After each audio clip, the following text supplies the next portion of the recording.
आपसे आपके उत्तर में एक बहुत महत्वपूर्ण शब्द आया है जिसके बारे में मैं जानना चाहूँगा। आपने कर्म की बात की और पुनर्जन्म से कर्म को जोड़ा और कर्म को धर्म से जोड़ा। मैं जानना चाहूँगा कर्म क्या है? तो कर्म, अभी देखिए, सिंपल आंसर है एक्शन, बट कर्म is action and reaction. Action and reaction, let me explain. तो जानवर, एक वस्तु और एक पशु में फर्क क्या है? जो वस्तु होती है उसे भूख नहीं लगती। जो पत्थर आपके घर में है उसको भूख नहीं लगती, वो ऐसे पड़ा रहता है। लेकिन जो पेड़ होगा, पशु होगा, उसको भूख लगती है, इसलिए वो कर्म करता है। क्योंकि उसे भूख लगी है, वो अन्न की तरफ जाता है, तो जाके वो अन्न खाता है, तो वो कर्म हो गया। अभी जिसको खाया उसने, वो खा रहा है, खा रहा है, खा रहा है, वो बकासुर बन जाएगा, पूरी दुनिया को तोड़ देगा। तो फिर उस कर्म का ऋण चुकाना है, क्योंकि तुमने खाया है तो प्रकृति कहेगी इसका ऋण चुकाओ। जो खाता है उसे खिलाना पड़ेगा। तो हर पेड़ को हम, जो पेड़ खाता है उसको हम खाते हैं, जो पशु खाता है उसे हम खाते हैं। तो धीरे धीरे करके जो खाता है जो वही अन्न बन जाता है। तो जीवो जीवत्स्य जीवनम, जो जीवित प्राणी है वो जीवित प्राणी को खाता रहता है, और ये संसार ऐसे चलता रहता है।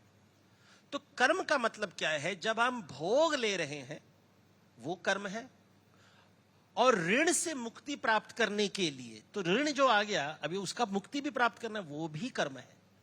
तो कर्म की दुनिया में तो आपकी जो लाइफ है, it is an outcome of all your actions and reactions. तो इसे कर्म कहते हैं, बस उतना ही है। इतना सिंपल है, ज्यादा कॉम्प्लिकेटेड नहीं है। आप की मृत्यु क्या है? जब भूख नहीं लगेगी, बस इतना मुश्किल नहीं है। क्योंकि जो शव पड़ा होता है उसे भूख नहीं लगती। आपकी पूरी किताब है, एक लाइन में तो खत्म नहीं हुई होगी। तो क्या होता है कि वो किताब जीवित लोगों के लिए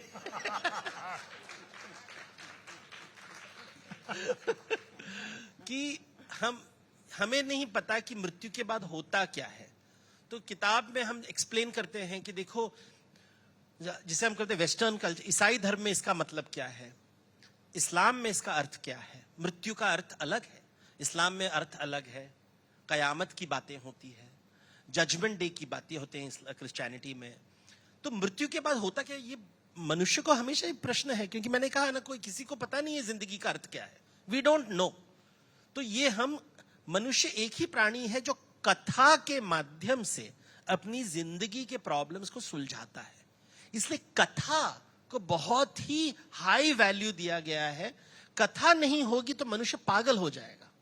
कथा के, इसलिए इतिहास पुराण बहुत ही, इसे पंचम वेद कहा गया है कि कथा के माध्यम से आप अपनी जिंदगी में एक अर्थ लेके आते हो। तो मृत्यु के लिए हमारे पास कई कथाएं हैं कि मृत्यु के पश्चात होता क्या है। तो गरुड़ पुराण में एक प्रकार की कहानी लिखी है कि भाई तरणी को पार करना है, उसके बाद आप नरक में जा सकते हो, पितृलोक में जा सकते हो। अलग अलग दुनिया है, और यहाँ अलग प्रकार के नरक हैं, अलग प्रकार के पितृलोक हैं, और वहां से पुनर्जन्म कैसा, उसका अर्थ क्या है, आप वापस कैसे आओगे, कहाँ पे आओगे, क्यों आओगे, किस रूप में आओगे। अमीर आदमी इस जन्म में जो अमीर है वो अगले जन्म में उसका क्या होने वाला है, गारंटी नहीं है कहाँ जाएगा, हमें याद नहीं हम कहाँ से आए हैं। ये सब बातें गरुड़ पुराण में बताई जाती है कि मृत्यु का अर्थ क्या है। लेकिन है कहानी निकाल दूं तो फिर मैंने जिंदगी का आधार निकाल दिया कि भैया कहानी ही बता रही है मुझे कि वीर बनना है या वीर गति को प्राप्त करना है। ये सब बड़ी बड़ी बातें जो होती है, अगर आप सोल्जर को बोलोगे कि फाइट करो, युद्ध में जाओ, वो बोलेगा क्यों? ताकि आप अमीर बन जाओ। बिकॉज नॉर्मली ऐसा ही होता है ना, जो राजनीति में क्या होता है, आप दूसरों को कहते हैं लड़ाई करो, लड़ाई करो, लड़ाई करो, ताकि आपका राजमहल बने, आपका मंदिर बने। तो कहानी अच्छा भी है, बुरा है, क्योंकि कहानी आपको फुसला सकती है। इसलिए माया शब्द इस्तेमाल किया गया। जगत मिथ्या जब बोल रहे हैं कि देखो कहानी के बिना तुम जी नहीं सकते, लेकिन कहानी से बच के रहो। तो क्या करना है, अलग अलग कहानी सुनते रहो। तो जब अलग अलग दूसरों की कहानी, अरे इसका कहानी अलग है, इसका कहानी अलग है, तो फिर ब्रह्म होता है। तो मन ब्रह्म के तरफ, ब्रह्म के तरफ, अलग अलग कहानी। अच्छा, ईसाई धर्म की कहानी अलग है, यहूदियों की कहानी अलग है, इस्लाम की कहानी अलग है, जैन का कहानी अलग है, बुद्ध का कहानी अलग है, हिंदू का कहानी अलग है। तो सत्य क्या है? तो फिर जगत मिथ्या ब्रह्म सत्यम।